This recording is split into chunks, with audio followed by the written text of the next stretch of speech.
প্রচেষ্টা চ্যানেলে সবাইকে স্বাগত।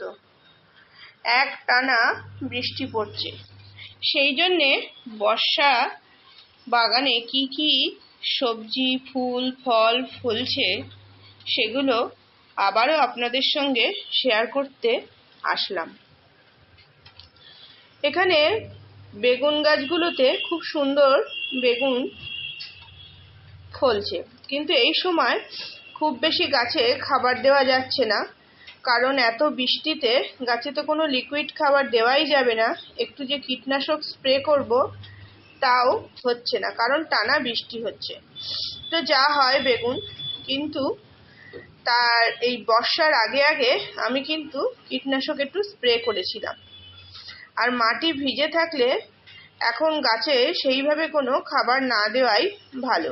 যেদিন একটু বৃষ্টি কমবে সেদিন অবশ্যই একটু কীটনাশক স্প্রে করে দেব, জৈব কীটনাশক অবশ্যই, অন্য কোনো কীটনাশক দেব না। পুরো মেঘলা আকাশ, বৃষ্টি থেমেছে বলে ছাদটা একটু শুকনো। লঙ্কা গাছে একটা সমস্যা হয়েছে, এগুলো শীতের লঙ্কা গাছ হয় কি জানি না, ফুলে ভরে যাচ্ছে গাছ, কিন্তু লঙ্কা কিন্তু ধরছে না। এইখানে দেখুন কি সুন্দর ফ্রেশ একটা লঙ্কা গাছ, তাতে কি সুন্দর ফুল এসেছে, কিন্তু লঙ্কা ফলছে না। ড্রাগন 3টে ছিল, একটা পেকে গেছে, সেটা তুলে নিয়েছি। এগুলো আজকে আর তুলবো না, পরের দিন দুটোই তুলে নিয়ে নেব গাছ থেকে। ড্রাগনের একটা ডাল একটু পচে যাচ্ছিল বলে সেটাও কেটে দিয়েছি। এই বর্ষাকালে এরকম অনেকগুলো জিনিস বাগানে সমস্যা দেখা দেবে, কোনো ডাল পচে যাবে, শুকিয়ে যাবে, সেগুলো অবশ্যই কিন্তু কেটে ফেলে দিতে হবে, নইলে পুরো গাছটাই নষ্ট হয়ে যাবে। ঝিঙে দেখুন কি সুন্দরভাবে গ্রোথ করছে, এটা ঝুলছিল বারবার, তো বারবার এইখানে যাওয়া আসার রাস্তায় অসুবিধা হচ্ছে বলে গাছের উপরেই এরকম ভাবেই রেখে দিয়েছি ঝিঙেটা। খুব সুন্দর গ্রোথ হচ্ছে ঝিঙে। এইখানে একটা পেয়ারা গাছে প্রচুর পেয়ারা হয়েছে, ছোট গাছ, তাতে অনেকগুলোই পেয়ারা ধরেছে। তো এগুলো একটা একটা করে একটু বড় হয়ে গেলেই তখন আমি তুলে নেব। পেয়ারাগুলো খুব যে তাড়াতাড়ি বড় হচ্ছে তা না, অনেকদিন আগেই পেয়ারা হয়েছে, পেয়ারাগুলো কিন্তু খুব বড় হচ্ছে না। এইখানে দেখুন ঢাঁড়স গাছগুলো কি সুন্দর গ্রোথ হয়েছে।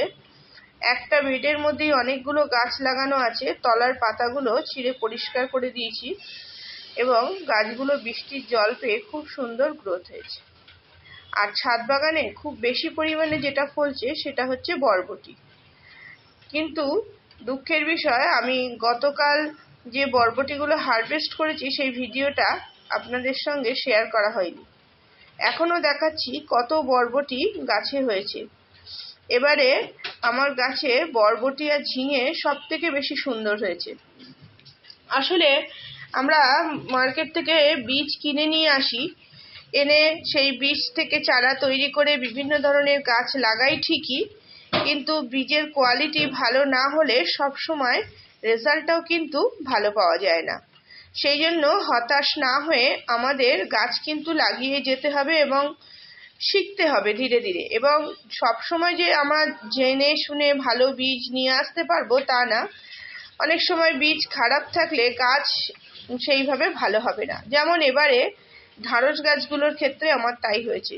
গরমের শুরুতে অনেক আমি ঢাঁড়স বীজ লাগিয়েছি, কিন্তু প্রচণ্ড গরমে কোনো ঢাঁড়স বীজই ভালো করে গ্রোথ হয়নি। যাই হোক, সবজি বাগান তো আপনাদের সামনে দেখালাম। এইবার ধীরে ধীরে দেখুন জবা গাছগুলো আমি বর্ষাকালে প্রুনিং করে দিয়েছিলাম আবার, তো কি সুন্দর গ্রোথ হয়েছে। এটা একটা ভ্যারিগেটেড বোগেনভেলিয়ার ছোট্ট গাছ, নার্সারি থেকে যেভাবে এনেছিলাম সেভাবেই আছে, এখনো গাছটাকে রিপোর্ট করিনি। টেক্সাস গাছে ফুল এসেছে, কিন্তু টেক্সাস গাছে প্রচুর মিলিবাগ হয়েছিল। তো মিলিবাগ এতটাই ছিল যে আমি তার ডগাগুলো কেটে কেটে সমস্তই ফেলে দিয়ে পুরো গাছটাকে একটু ভিম লিকুইড দিয়ে স্প্রে করে করে মিলিবাগগুলো কিন্তু প্রায় ছাড়িয়ে ফেলেছি। যখন বেশি পরিমাণ মিলিবাগ হয় তখন কিন্তু সেগুলো কেটে ফেলে দেওয়াই ভালো, আমিও তাই করেছি, সেই জন্য একটু ফুল কমেছে। এইখানে দেখুন যে হ্যাঙ্গিং টপ, তার মধ্যে এই যে বেবি সানরোজ, প্রচণ্ড বর্ষায় এর কিন্তু কিছু কিছু ডাল একটু শুকিয়েও যাচ্ছে, পচেও যাবে, কিন্তু এর কাটিং আরো বাঁচিয়ে রাখতে হবে আমাদের, যেখানে বৃষ্টির জল না পড়ে। গাছটা আসলে সাকুলেন্ট জাতীয় গাছ, তো যাই হোক, সেই জন্য বৃষ্টির জল বেশি পেলে একটু সমস্যা দেখা দেয়। কিন্তু অল্প মাটিতে রাখা আছে, জল খুব কম দিই, তো গাছটা দেখা যাক কেমন থাকে। এইখানে গাঁদা গাছের অনেক কাটিং তৈরি করে ফেলেছি, সেগুলো বর্ষার জল পেয়ে বড় হচ্ছে। তো আরো চেষ্টা করব গাঁদা গাছের কাটিং তৈরি করার। এই নয়নতারা ফুল গাছটা ছোট আছে, এতে কুড়ি আসেনি, কিন্তু আরো একটা নয়নতারা ফুল গাছ আছে, তাতে কিন্তু সুন্দর কুড়ি চলে এসেছে। বর্ষাকালে গাছের ভিডিও করতে আসলে একটাই জিনিস, গাছে ফুল ফল সবজি যাই থাকুক না কেন, গাছ পুরো বাগান সবুজে ভরে থাকে। দেখুন গাছের কি সুন্দর একদম সবুজ ফ্রেশ কচি পাতা এই সময় ফুলছে। বর্ষাকালে এইটাই সবচেয়ে বেশি সুন্দর লাগে ছাদ বাগানে। গাছেদের বিনা যত্নেই কত সুন্দর বৃষ্টির জল পেয়ে প্রত্যেকটা গাছ যেন একেবারে সবুজে ভরে যায়। তো জবা গাছে যারা যারা কাটিং গরমকালে ফেব্রুয়ারি মাসে করেছিলেন, তারা বর্ষাকালে অবশ্যই একটা সফট প্রুনিং কিন্তু করতেই পারেন, গাছগুলো ঝোপালো হবে। আমি এখন একবার কয়েকদিন আগেই কাটিং করে দিয়েছিলাম, আর এখন কাটিং করব না। আবার ওই বর্ষা চলে যাওয়ার আগে, মানে ওই সেপ্টেম্বর কি অক্টোবরের দিকে, তখন একবার কাটিং করব, মানে হালকা প্রুনিং করে দেবো, তাহলে গাছটা শীতের সময় আবার নতুন পাতা গজিয়ে থাকবে, পুরনো ডালগুলো কিন্তু থাকবে না। এই দুবার বর্ষাকালে আমি কিন্তু দুবার জবা গাছে কিন্তু কাটিং করি, মানে একবার ফেব্রুয়ারি মাসে করেছি, একবার বর্ষার সময় খুব অল্প করে বর্ষার আগে আগে পিঞ্চিং করে দিয়েছি, আর একবার আমি চেষ্টা করব যে অক্টোবরে বা সেপ্টেম্বরের লাস্ট উইকে একটু প্রুনিং করে দেওয়া। কি সুন্দর গাছগুলো সবুজ। এখানে দেখুন এই শিউলি ফুল গাছটা কত বড় হয়েছে।